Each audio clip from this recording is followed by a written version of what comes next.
Hi, I'm Candy from Seattle. Press like and subscribe to the Private Diary channel. My dad is a director and my mom is a screenwriter. They own an animation studio. Ever since I was a kid, I had everything I could dream of. Well, almost everything. I didn't have any siblings. One day, I came to a playground. Hey, only grown-ups can play here. You're too young, go away. I'm 8 already! But you look like a 5-year-old. Give it back! Or what? You'll come running to your mommy? They laughed after me as I trudged away. I was mad and wanted to teach those boys a lesson, but couldn't do it alone. Sweetie, what's wrong? If I had a brother or sister, no one would bully us. We would be a team. Only a couple of days later, something incredible happened. My parents told me the best news I ever heard. I'm going to have a younger sister? Wow, I won't have to play with these anymore. Candy, this is Merida. What? Why is she so big? And why is her hair so dark? Mom, I didn't see your tummy get bigger. Honey, she's my friend's daughter. Unfortunately, she died recently. We decided to adopt her. Candy, show your sister her new home. While I was giving Merida a tour around the house, she didn't say a word. My sister turned out to be very calm and shy. You're going to live here. I'm in the next room. Cool, right? I guess. She closed the door in my face. I figured she was just overwhelmed and needed some time. I was so excited I didn't sleep a wink that night. I had a sister! Early the next morning, I came up to the window and saw Merida in our yard. When I came out to her, she was sitting on a swing and flipping through an album. Are you crying? Merida sniffed and wiped the tears off her face. I miss Dad so much.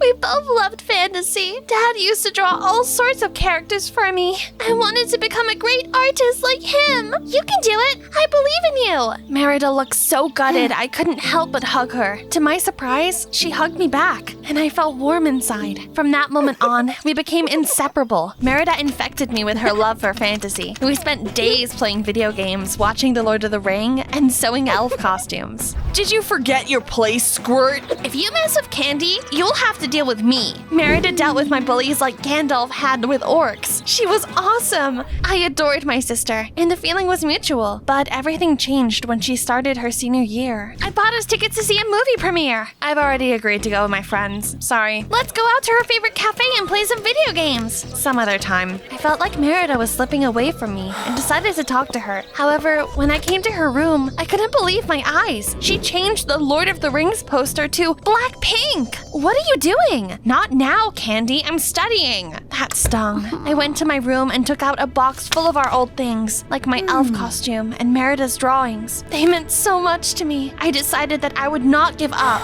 and our relationship would go back to normal soon. The next day, I saw her at the school stadium. She was with her new friends, and they were wearing cheerleading uniforms. All the boys were drooling over Merida. She looked gorgeous. I want to join the team. You're not the right fit. Join some other club. Give me a chance. I can do it. Okay, show us how flexible you are. We did some stretches together. Then we split into pairs, and Merida helped me do the splits. It hurt like hell, but I gritted my teeth and tried to endure it. Are you sure you're doing it right? I am. My foot suddenly started to slip. Merida didn't help me, and I fell to the ground. Seems like you can't join us after all. How sad. She turned around and left with her friends. I couldn't believe she did that. I tried to get up, but my leg hurt too much. It seemed I sprained my ankle. Then I saw white sneakers with bright laces stop in front of me. I looked up and saw a guy. Need some help? He helped me up and took me to the nurse's office. His name turned out to be Eric. He just transferred to our school. After the nurse put an elastic bandage on my ankle, I came to the biology class. Eric stood in front of us and showed everyone his tarantula. He only looks so scary, but he's actually cute. The tarantula suddenly jumped out of his hands and onto the front desk. Take this monster away! Before Eric could react, I rushed forward, grabbed the tarantula, and returned it to the terrarium. Wow, you're so cool. Eric was weird, but before I knew it, we were the best of friends. He often invited me to picnics in the park. We would bring a laptop, turn on the House of the Dragons, and eat delicious food. Like me, Eric loved video games and even got me hooked on a new genre, and we hung out all the time. One day, I woke up at night because I was thirsty. When I was passing by my parents' office on the way to the kitchen, I saw Merida in it. She was copying something from from Mom and Dad's computer on a flash drive. I crept closer and saw that it was a script for a cartoon that wasn't out yet. "What are you doing here?" Merida started and quickly turned around. At first, she froze for a second, but then she lost her temper. "It's none of your business!" She pulled the flash drive out, turned off the computer, and left the office. The next morning, Merida left home very early. My sister's behavior seemed suspicious to me, and I decided to follow her. Soon, a man approached Merida. I recognized him right away. Mr. Collins was our parents' main competitor. When Merida tried to hand the flash drive over to him, I exploded like a pressure cooker, ran up to them, and knocked it out of her hands. "What's wrong with you? Were you trying to leak our parents' work to their competitors? They are your parents, not ours." "How can you say that? They loved you like their own daughter." I was only adopted because your parents didn't want to deal with you. They needed a babysitter. "So you're just a babysitter? Am I a burden to you?"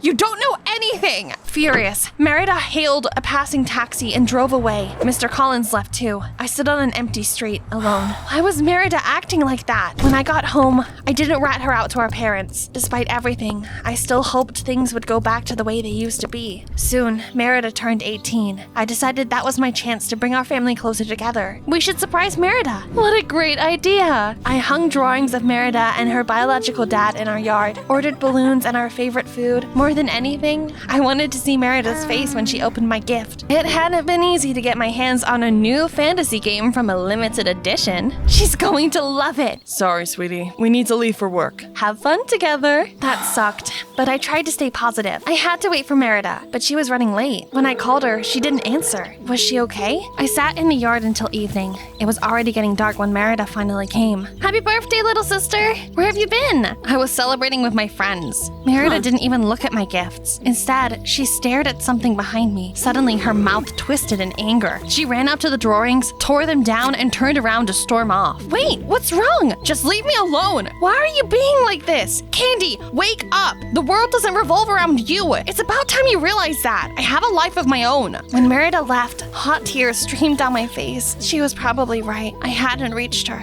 and it was time to stop trying. Then, Eric called me. Let's go for a walk. "It's like you felt how miserable I was." I'm a psychic. Didn't you realize? Like that Gandalf of yours. Gandalf was actually a magician? I'm his better version. As always, I felt much better when I was with Eric. Thanks to him, I even got my mind off Merida for a while. A few days later, a sponsor came to our school. All the students gathered at the stadium, and he solemnly handed the money over to our principal. We will be able to buy new computers for the school with this money. Merida looked at the principal like a boa constrictor at a monkey and whispered something to a friend. I tried not to pay any attention to her, but after school, I noticed something was suspicious again. Instead of going home, Merida headed to the second floor. What was she planning? You ready? "I need to stay behind for a bit. Don't wait for me." I sneakily followed Merida and saw her and her friend walk into the principal's office. The door was ajar. When I peeked in, Merida was picking up the money donated by the sponsor from the principal's desk. "I didn't know my sister was a thief." Merida flinched in surprise and immediately went ballistic. "I told you to leave me alone. If you really needed money, you could just ask our parents. I don't want anything from them. You're acting weird. It's like you've been replaced by an evil witch. It's time for you to grow up and stop believing in fairy tales." We heard footsteps in the hallway. Merida quickly threw the money on the table.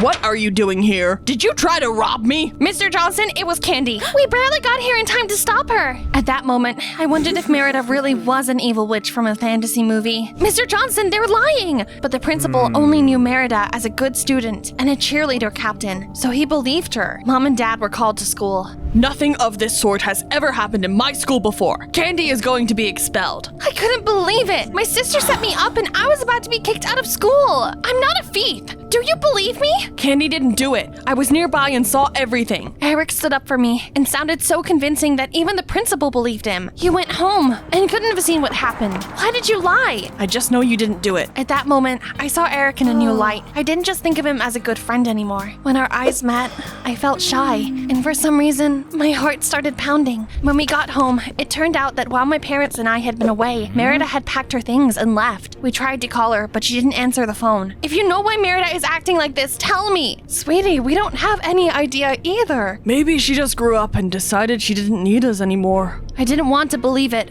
but thought that Dad was probably right. At the very least, she definitely didn't need me anymore. Even thinking about it hurt, and I tried to get Merida out of my head. Still, I came to her graduation party. She had to show up there no matter what, right? Once I got there, I saw a girl with long brown hair. My heart immediately started racing. Merida? I pushed through the crowd and touched her shoulder. What's the matter? Sorry, I mistook you for someone else. Merida never came, but I soon found out she got a job as an illustrator at Mr. Collins' company. I don't get it. How did Collins Studio release a cartoon based on our scenario? This can't be a coincidence. We will take this to the court and prove we came up with that idea. I realized I could no longer keep quiet and told them that Merida had been leaking their ideas to their competitors. It shocked my parents as much as it had shocked me. The next day, we went to Mr. Collins' studio to talk to Merida. When I saw her, she seemed like a stranger and not like the girl I knew. What are you doing here? Why are you doing this? Do you really not get it? Merida got up from her seat, looking like an angry demon. You started a business with my dad. He was a talented illustrator and came up with all the characters, but you appropriated his ideas,